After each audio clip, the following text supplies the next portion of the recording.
为了要推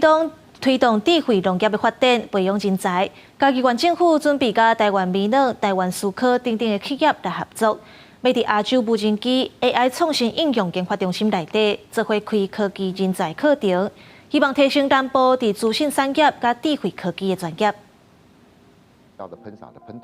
透过无人机的协助，伫田内底喷药啊，也是利用监测的设备来了解种植的环境。嘉义县的青农就讲，气候、人工对农业产生的问题，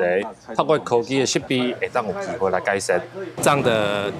产官学技术的整合，那就可以让我们未来的人力需求不用再那么吃紧。过往可能是固定时间去喷洒，可是你现在就可以针对它的状况，用影像的一些辨识，然后靠无人机去喷洒，那你就节省了很多能力。而且你可以更精确的去控制这植物的发展。智慧农业是嘉义县目前长期发展的目标。为了要加强产业甲人才，嘉义县政府甲资讯科技企业合作，要伫亚洲无人机 AI 创新应用研发中心内底开设科技人力的培育课程。毕竟在学界，我们里面的技术有时候比较难跟上业界的